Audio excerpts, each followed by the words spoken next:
we're working hard over here. We continue to do things we've been doing and working towards all year, and that's working for Missouri citizens. We've done it well this year. So far, we've worked this week on protecting children, giving them great opportunities. We stood by the governor's ask and tried to help with that child tax credit thing that Brenda Shields, Representative Shields from Buchanan, worked so hard on last year and got it across the line again early in the House this year. We're looking forward to having that move over to the Senate. We've worked again on some regulation issues, so the government is not so burdensome. The deregulation sandbox bill, as well as the electric charging station, which overburdens our citizens with extra taxes, essentially, to put charging stations in. And I commend Representative Murphy for that as well. Representative Faulkner came across the line with a great bill as well, working on sunshine law requests, I think protecting children yet again. We're working for the state of Missouri, so I'm quite happy. I'd like to call those members up, though, to take individual questions from you guys on their specific nuances of the bill. I commend Representative Shields immensely for what she's worked so hard on with tax credits. Thank you, Brenda. Thank you. What does it mean that you got a lot, like basically an earlier start on the child care tax credits compared to last session? I think it means a lot that we got an early start. We were, it was the 1st of February before we even filed the bill last year, and it takes time for things to move through the process. So to be able to say that by the 1st of February we've passed it out of the House and it's on its way to the Senate, it's up to the Senate. It's just a guessing game right now what the Senate's going to take up and what they're going to do, but we'll see. Representative Shields, the other day we talked to you about how Lauren Arthur is the one that's handling this bill for you over in the Senate. Of course, she's on the other side of the aisle, though. So does that cause any problems, or is this a bipartisan issue? This is truly a bipartisan issue. If you looked at the vote totals today, it's a bipartisan issue.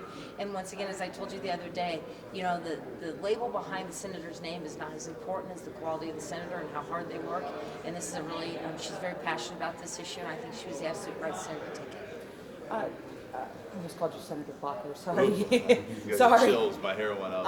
I just want to ask, I know that you can't really speak for why some of the members of the Republican caucus voted no, but maybe you've talked about it in caucus before. Why did we see nearly 40 members vote down the child care bill this year? I don't think we've individually addressed it with the members. I believe they're voting their districts, they're voting their conscience.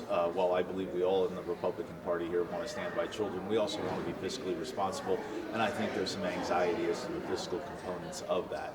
But it's a good bill. I mean, we have to help raise our kids, help our parents, their parents work, invest in Missouri, and that's why I voted yes. Representative Shields, can you talk a little bit about, how this would play out if it's passed into law, like what the everyday person, what their interaction with this bill would be like? Well, I think that there are a lot of communities in our state that have already been addressing the child care crisis, or at least bringing the key players together and talking about it. So how I think that the general population will address the bill, I think that they will find that their businesses will be offering the employer-provided tax credit, which will be an assistance like a cafeteria plan, or being able to go out and purchase child care for them and say, I have 10 slots available in the child care. I think also it will take a while. We are short slots in capacity in our state. That's why we have a crisis. We only have 1 slot for every 3 children across the state, 0 to 5. So we have to build capacity. So it's going to take us a while, and that child care contribution tax credit will allow us to build capacity throughout the way. But our providers will see immediate relief. They'll be able, if they have 3 employees that work 10 hours a week for 3 months, they'll be able to keep their withholding tax. So they'll be able to give their employees a raise immediately, knowing that they can recover that withholding tax. So our providers will see the biggest relief, the fastest relief, and parents, and that will once again, we believe, increase capacity if those that work in the child care arena can make more. Outside of this legislation, what else needs to be done to address this child care crisis? Well, I think we'll start from here. We also have a pre-K bill that I think would take some pressure off of the child care arena as well, and we'll go from here. But I mean, we know that 28% of parents have said that they've left work, one of the people in the family, because they couldn't find reliable care. And our businesses, over 60% of our business said that they have trouble both retaining and recruiting employees to work in their business. So this is our first step. It might not fix it all, but we'll go from here. Speaker Plocher, what's on the agenda for next week? I know Patterson's not up here, but I don't want to diminish what these gentlemen accomplished this week. I hope you guys get to them too. But next week we're excited, right? We're going to defund Planned Parenthood and stand for the right to life. We also have a great crime bill up that we passed last year with Representative Roberts from Jasper County has worked so hard on. Those are two of the top priorities, I believe, next week. How we get to them, when we get to them, will be seen. But we've got some good bills on the calendar. Is the defund Planned Parenthood tied to the FRA, or is that a standalone? It's a standalone bill. And you may have seen what happened in the Senate yesterday. No. They were trying to debate that and ended up laying it over. You know, are you doing this because you don't see any progress in the We're Senate? doing it because we want to stand for life. We also believe in the FRA, but again, I say this, it's sort of like Groundhog Day over here. We just got past Groundhog Day, but it's another day in the House. We're working on things we can work on in the House.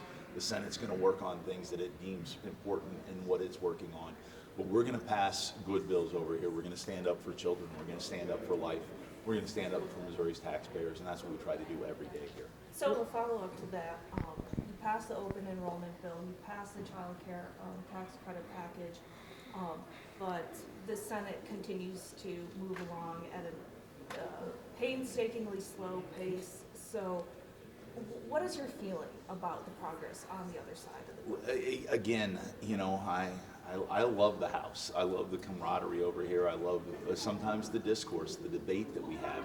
But we do come together, and I think the point should also be made this week that we came together for a very impactful state of the judiciary from Judge Russell. Chief Judge Russell gave an impactful speech yesterday talking about how we can help the third branch of government as a legislative body over here.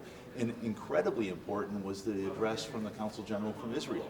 I mean, the Senate came over. That hasn't happened in a long time in this House, where we stood up for the people of Israel, their right to exist, and we did it together with the Senate. So the Senate's going to come through. I have faith, but when, I can't tell you, and I don't control that side of the bill. Have you had conversations with leadership about their progress this year? We too. We regularly talk with leadership, members of the Senate. I'm not worried about that. We get along. I mean, the Senate's a different body. They have different rules. Sometimes, you know, people act differently, and we're doing our job over here. That's all I got to say on Okay, that issue. last question on that. Are you optimistic that open enrollment or the tax credit package can get to the governor's desk? Absolutely. I mean, I wouldn't want to work so hard not believing that the work that this House puts in for Missouri wouldn't be successful over in the Senate too, and get on the governor's desk. And as we talk to the executive branch of the governor, he's excited for the work we're doing for Missouri. He's helping us. We stood up for him with his State of the State this week by helping pass that child tax credit bill that Representative Shields worked on. So we're working together with the governor, with the Senate, and the House is coming together, really working, I contend, of course I'm partisan, the hardest for Missouri. My question is for Representative Murphy. And my question is that we've seen this bill for years. I hate to say that, sorry, but we've seen this bill for multiple years. Obviously, we have the snail's pace moving on the other side of the building. So how do you feel this year? Is there any difference in getting this electric vehicle station legislation to the governor this year? Is there any difference from years past? Well, there is a bit of a difference. First of all, this isn't about electric cars, and it isn't even about electric charging stations. What it is about what is the role of government. We had two pastors come in from my district. One of them wants to buy a movie theater in a parking lot that is shared with the St. Louis County Government Center. They said, if you want to buy this movie theater that is lighted, it's been there for 10 years, just board it up, you have to put in $138,000 worth of electric charging stations. In the same parking lot as the St. Louis County Government Center, and they've put none in. And that pastor said to me, how do I tell my flock that I have to take $138,000 that should go to serving the poor, feeding the poor, and put in something that the government doesn't even do? And that was compelling. And I think now that the senators are starting to see that this isn't about electric charging stations. It's about what is the role of government, and is it fair that a church should have to spend money that should go to work for the poor for this, and it just makes no sense. So we're having good conversations on the other side of the building now, and if they ever get to work, yeah, it might get through.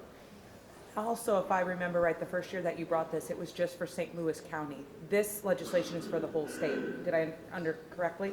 Right, and that's because if we pass this through, I don't want to revisit this again. You know, it should be the statewide. He's trying to cover all of his bases. He's wearing a cardinal red jersey, and it stands for the Chiefs. So I mean, you got to commend the man that brings both sides of the state together and includes the whole state in his bill. Yeah.